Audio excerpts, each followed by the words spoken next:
Today I'm going to be showing you how to create a 3D model from photos taken via camera or screenshots from Google Earth in Meshroom. So when you first open Meshroom, you want to open your folder where you've taken your photos. In this case, we'll be generating a 3D model of the Swinburne campus. Simply select all your photos, drag and drop into Meshroom, and you'll see all the photos load here on the left-hand side in the image gallery. It's always good to either when you put them in Meshroom or beforehand to just check some of the photos are not blurry and you've got all the photos imported in. Depending on your computer system and the graphics, sometimes it may take a bit of time to load, but they should all just come up there. Once they're all there, on the right-hand side in the 3D viewer, you'll see here, this is where the model will be generated. And at the bottom here is the graph editor. The graph editor simply is steps that the program takes to generate your 3D model.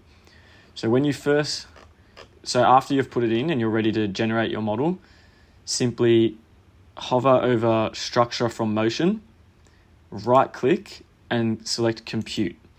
It will ask you to save or continue without saving. I found that for some reason when I click save, it doesn't compute the model. So always continue without saving and we'll save the file at the end. So here you'll see a bar comes up at the top. Green is completed, orange is it's running, and blue is it's about to run the next step. So as you'll see here, camera input, which is simply just the photos, it's completed, and now you'll see the next step coming in. Now, depending on your computer system again, or however many photos and the complexity of the model you are creating, this structure from motion stage could take a while. So you just want to leave your computer running like that and we'll come back. That took about 20-25 minutes. And once you come back to your computer, you'll see when you zoom in on the 3D viewer, it looks sort of pixelated, but that is the structure. And you can see these camera points are where each of the photos were taken. So similar, you'll notice that it is the pattern of what you took in Google Earth. And you can, on the right-hand side as well, you can turn off or go see where the camera is, the angle, and you can hide or you can re-hide and look. Right now it's a solid, you can turn it into a wireframe, but that won't really affect too much of the structure until you get the meshing done. So then back in the graph editor, gonna go down to meshing, hover over that and compute that style. And again, continue without saving. As I found, once you click save before and during the middle of the computation, it does not register and it doesn't work properly. So just continue without saving still.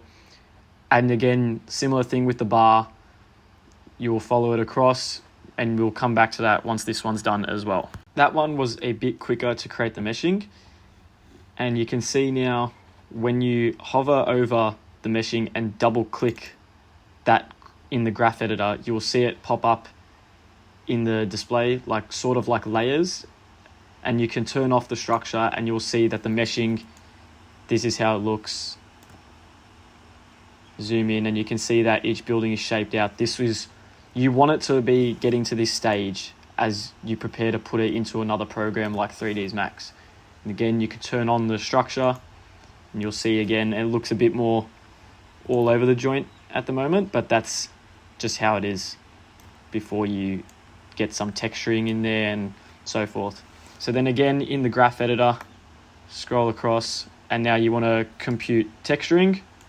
And like we said again, continue without saving, wait for that, and we'll wait. Now that the texturing is done, again, in the graph editor, double click it and it will come up on the right hand side as a layer. And then you can turn off the meshing, the structure, and you can see the texturing and the colors around the actual model. Go back to the meshing, and then here you can also turn on wireframe. You can see, similar to in a program such as Rhino or Revit or any other 3ds Max, when you look at a structure, it's got the wireframe, and then again you can go back to solid. And then turn on the structure again, where that's been modeled from the pixels.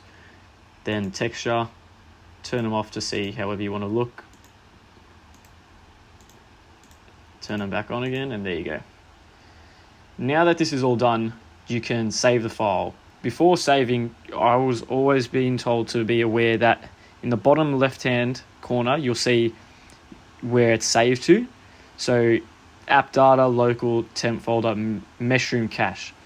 This meshroom cache folder saves all these parts of the graph editor, and they will all be located in that file when you want to import it into 3ds Max. But now that this is done, you can click File, Save As, save it to a folder, call it Swinburne Campus Model, and it will save as an MG Meshroom Graphs file.